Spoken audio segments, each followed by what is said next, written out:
Good morning, everyone. I hope that this video finds you all having a lovely day. It is actually very, very cold here today. It's been such beautiful, perfect weather over the past week or so. And then today, we actually had some flurries of snow coming down.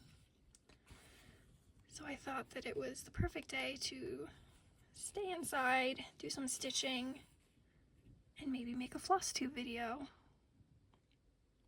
As you can see, I am just getting started on putting in the May block for the Little Moments Monthly SAL.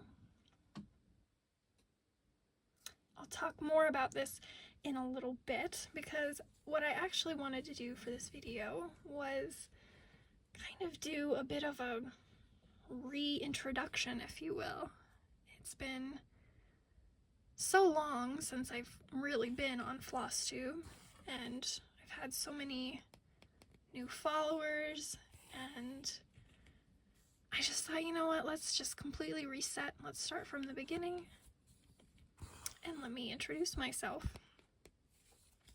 So my name is Kristen, and I am the, creator of Stitching Book Club. And Stitching Book Club is a literary needlework community. And essentially what we do in Stitching Book Club is I will pick a work of classic literature. I really only deal in classic literature, works that are in the public domain, and I create a pattern, a cross-stitch pattern for that piece of literature. And sorry, please ignore all of the many pieces of cat hair that you can see on my stitching. I do not have the luxury of having cat hair free stitching. It's a part of it. It's just a part of it. I can't avoid it at this point. But anyway, I pick a work of classic literature and I will design a pattern for that novel. And then those that wish to join me in the stitch along will purchase the SAL, and you don't know what the pattern looks like beforehand. It is a mystery stitch along. Of course, I'll give you little hints as to what it looks like, a few pictures of, the corners of it or something, and but for the most part, the pattern is a mystery, and as we work through the SAL, we stitch the design, which I release a piece of the pattern. It depends on the novel, but either every 3 weeks or every 4 weeks.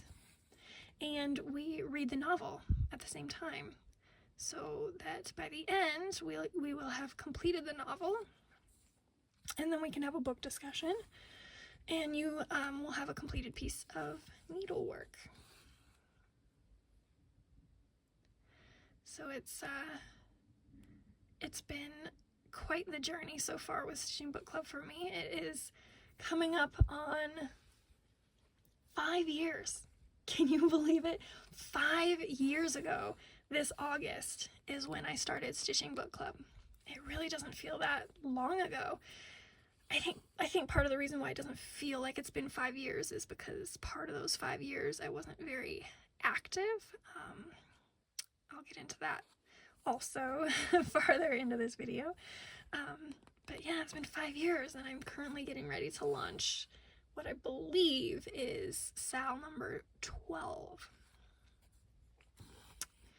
So yeah, it's been an incredible 5 years. I'm excited to really get back into it. It's been a few years since we've had consistent SALs, like one after the other, and now that I have my new website built, which is stitchingbookclub.com, I'm looking forward to really diving back in and getting a full schedule of SALs going for you guys.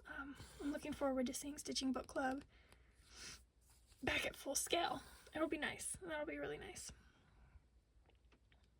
So anyway, yeah, I'm a little scatterbrained today, but I thought that, like I said, I could just start from the beginning and do kind of an introduction video. So again, my name is Kristen. A little bit about myself. I grew up in western Montana. So I grew up outside of Missoula. Went to high school in Missoula, go Hellgate Knights. And I went to the University of Montana in Missoula as well. And after college, my entire family actually decided to move to Orlando, Florida. And I decided to go with them. And unfortunately, I had not been in Florida for not even a year when I became very, very ill, bedriddenly ill. And it turned out that I had a debilitating chronic illness. And it was during that time that I picked up cross stitch. Now, cross stitch is something that I had always known how to do. Growing up in Montana, my mom, she would always have me and my sister doing little crafty things. So whether it was, painting little figurines, or I think at some point she taught me how to knit, and cross stitch is just something that I had just always known how to do. And so when I got sick, I really turned to crafts to kind of keep my brain occupied, to keep me distracted from everything. I think I started with learning how to crochet, and then I went to bead weaving, which is, next to cross stitch, is still probably my favorite thing to do. And then I remembered, cross stitching as a little girl, and I thought that seems like a super chill, easy and relaxing thing to do while I am unwell. And so I started cross stitching, and it was just immediate love. It was the perfect thing for me in that moment at that time. It was exactly what I needed. And it wasn't long after I started cross stitching that I started designing my own patterns. And so when I first started designing, I went by the name of Sapphire Mountain Handcrafts, and technically that is still my business name. So if you go to stitchingbookclub.com, you will see up at the top, it says hosted by Sapphire Mountain Handcrafts. So technically my cross stitch name is Sapphire Mountain Handcrafts, and Stitching Book Club is just the club that I organize. So I am both. But yeah, I started designing my own patterns, and I guess the rest is history. It wasn't long. I don't remember how long it was after I started designing. Maybe a year or so after I started designing my own patterns that I came up with the idea for Stitching Book Club. And it just happened one night. I was stitching one of my designs, and I was watching the Keira Knightley, Matthew McFadden version of Pride and Prejudice, and I just thought, oh my gosh, this is the most peaceful, lovely evening, just stitching and watching Pride and Prejudice, and I felt like I just wanted all my stitchy friends to be with me and share in that. So I pitched the idea on Instagram. Would anybody be interested in forming a book club where we read classic literature, but then we also stitch designs to go along with the novels? And the idea it took off. It took off in a way that I really wasn't expecting, and I just can't believe how many of you have stuck with me through the whole thing. It just blows my mind. I'm currently getting ready. I'm very, very close to being done with the model for our newest SAL, which I'm going to announce actually in this video. So please stay tuned for that. And it will be our 12th stitch along. And many of you have done all 12 with me, and so it's been a wild ride, you guys. It really has been. but back to my little biography. So I started Stitching Book Club. I started designing and I started Stitching Book Club when I was living in Orlando, Florida, and I lived in Orlando for 10 years before realizing that it was actually part of my health problems had to do with the environment in Florida, the humidity, all the toxins that happen in Florida. I'm not going to go into specific details about my health issues, but I realized that part of my problem was literally living in the state of Florida, which is so unfortunate, because I loved the warm weather. So I made my way back out west. I am currently, at this very moment, I am spending the summer at the Grand Canyon. Technically, my home base is Las Vegas, where my sister lives, but the last couple of years, I've kind of just been bouncing around. I spent last summer up in West Yellowstone, and now I'm at the Grand Canyon. And it's been a crazy few years. It's been a crazy few years. When I left Florida, I was very, very, very sick. And that's when I kind of took a break from designing, from doing book club. And I just really needed to focus on myself for a while, get myself back to a better place. And I am in a place where I am doing so much better than I was. I still definitely have days, even weeks sometimes, where I'm just not doing great, but I am overall doing so much better than I was. And at this point, I'm trying to figure out where I want to be permanently. Like I said, my home base is technically Las Vegas, but I'm just really ready to not live in a huge city anymore. Having grown up in Montana, then living in Orlando for 10 years, like, I'm just ready to be in a medium-sized town again. And so that's part of the reason why I've been kind of bouncing around for the last couple of years, is I'm trying to figure out where I want my permanent home base to be. And so I haven't figured it out quite yet, but I'll keep you guys updated on that as we go along. So yeah, that's a little bio for me. Again, I'm sorry, I'm a little scatterbrained. It's surprising how difficult it is to stitch and talk at the same time and be able to keep on track with everything. It's multitasking at its finest here. So I apologize if that was all a little bit jumbled, but that's just a little bit about me, a little bit so you know who I am and what Stitching Book Club is. And yeah, I'm so happy that so many new members have joined. And I can't wait to see who participates in the next SAL. So I thought for the second bit of this video, I would show you some of the things that I'm currently working on. A little bit of a whip parade. And some of these are things that I don't have much to show you. I currently have the most whips I think I've ever had.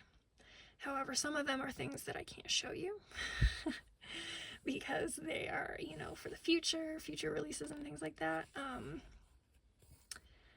And so I'm just going to show you a few things that I'm currently working on in my mountain of whips that I have right now. But I'm just trying to finish off this last little row here so that I have this block done for the Little Moments SAL. And so while I'm finishing this off, let me talk to you a little bit about what this is. So starting last May 2023, I started the Stitching Book Club newsletter, and every single newsletter has a freebie pattern in it. And when I got to January, I decided that I wanted to do something special, and I wanted to create a year-long freebie SAL, or a SAL. Again, if you're not familiar, I keep saying SAL. That's short for Stitch Along. And so I created this pattern, and every single month it's just a little square that will be available in the newsletter. It's also available on stitchingbookclub.com. Under the events tab, there's a whole page dedicated just to the monthly SAL. And so January, February, March, April. I'm working on May right now, and I've really been enjoying working on this because it's such a small amount of stitching that it's so easy to fit in to, you know, the rest of your stitching. You can knock one of these squares out in a day or two and, you know, finish up the border, you know, whenever you get to it. All in all, it takes me about 3 days of very, very casual stitching to complete the block for the month, which, you know, isn't very much. I can work on it, you know, in between all my other projects whenever I feel like I need a break, because sometimes you just need a break from what you're working on. So it's nice to have just this very little easy project to kind of interject into the rest of your stitching. So yeah, so I finished this up here, and so this is the first whip, obviously, that I was going to show you. Again, Little Moments SAL. This is a completely free SAL, and I designed it so that I called it a Stitch from Stash SAL, because even though I provide all of the colors that I'm using, you are more than welcome to use the colors that I'm using, but I also encourage you, you know, it's a freebie SAL. You can also use whatever you have in stash. Every single month of this SAL, obviously there's going to be 12, you know, one for each month of the year. Every single square is different colors. So there's a lot of floss, a lot of colors involved in this SAL. So if you want to stitch from stash, you know, switch the greens out for greens that you already have in stash. Same, you know, for every single month you can pick what you have available. That way it's kind of just a low cost thing all around, you know, free pattern, floss that you already have. It just makes it an easy, nice project all the way around. So whip number 1, the Little Moments monthly SAL. I am currently working on May, and I'm excited for this one. I'm excited to see these colors added in. So the next whip that I thought I would show you is a pattern from last year, and oh my goodness, I wanted so badly to have this done at the end of last year, and I just couldn't quite make it. So this is my temperature SAL that I created. This started stitching, you know, January 1st, 2023, and I really wanted to have it completed by January 1st, 2024, because I know myself well enough. I knew that if I didn't finish it, it would just take me forever to finish this last little bit. And I was right. We are now, you know, it's getting close to May, and I have not worked on this for a couple of months now, and I really need to get this done. I would love to have this project complete. But yeah, this is my temperature SAL. You can find it in my shop, again, stitchingbookclub.com. And so we started January 1st was here, and we ran this way for January, and then February we ran this way, and then March this way. And so it was a back and forth. And as you can see, I had a very, very, very cold winter for my first winter, and a pretty cool summer. We had some hot days in there. This little block was my little stop in Las Vegas for a week, but a pretty cool temperatured year for me. I loved seeing some other stitchers' temperature SALs, because some of you had almost like perfect coloration throughout, you know, the purples at the top, into the blues, into the greens, and then, you know, all these bright reds and bright pinks in the middle, and then right back down into purple. Some of yours were just perfect. But it was interesting seeing everybody's and seeing what a wide variety. I mean, some were almost just like blue all the way throughout, which, you know, was kind of cool, you know, to see that, you know, your temperatures were all about the same. You must live in a very, a place where the temperatures barely move, which sounds kind of nice, actually. But yeah, it was so much fun to see everybody's different variations of this. So I still have the bottom decorative portion. So this is just a charted area. This had nothing to do with the temperature. So sorry, I guess I should explain, like each little triangle is what represents the temperature for that day. So I provided a chart that said which color belongs to which temperature, and so you would just look up which what the temperature was for the day and stitch that color. And I got way behind in the middle of the year. I got off somewhere in, I think, March. I realized that I was off by a couple of days, and then I didn't work on it for like a month. And then I missed most of the summer, and so it was in December I had to go back and I had to like finish a whole bunch. But I did get all of the temperatures in by December 31st. I put December 31st in on December 31st, and this was all done. So I just have to do the charted portion down here, which is actually such a bugger to stitch. When I was designing it, I didn't really pay attention to just how many color changes I was putting in each little flowered area. And so yeah, this one has been, there's a reason why I haven't finished it yet. I'm not going to say it's a pain to stitch, but it's not the easiest flow, this bottom section. So I'll be excited to have this done. And then I also need to fill in some backstitch lettering here with my name and the location of where I was during this year. But yeah, temperature SAL. I really need to get this one done. And I would love to do another temperature SAL in the future. Even though I didn't keep up with it necessarily during the SAL, and I still haven't finished it, this was actually a really fun project. Just having this tiny little triangle to stitch each day was actually really nice. When I was on track with it, I really enjoyed working on this, and I had a lot of people say how much fun they had with it too. So I would like to do another version of this at some point. So there it is, temperature SAL. The next thing that I am going to show you is a pattern that I had been hoping to have completed for the launch of the website, and I just couldn't get it done. And I haven't had a chance to work on it much since then. But this is a pattern that I will be releasing at some point. A band sampler, obviously, and when I created the website, I created kind of a new logo for us as well, which this will say, and it's read the books, and then down below it'll say stitch the things. And in the middle here, I created this little mascot for us when I send the newsletters. You can see he's up in the header. It's a little owl, and he'll be sitting on a stack of books. And so I have a long way to go on this, but I know a couple of people asked because I have this top section is featured in a picture that's one of the headers on the website, and I've had a few people ask, what's that pattern? So I wanted to show you.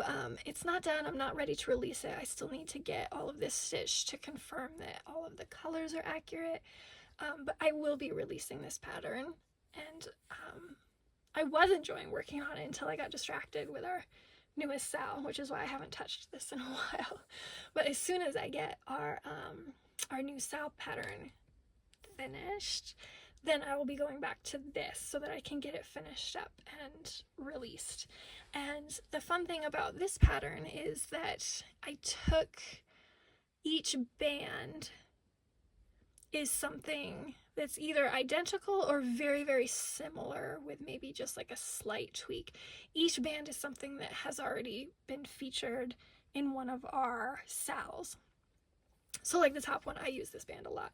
This is actually the border to Pride and Prejudice. Now in Pride and Prejudice, it's a multicolored border, like the leaves are green and the flowers are 2 tones of red.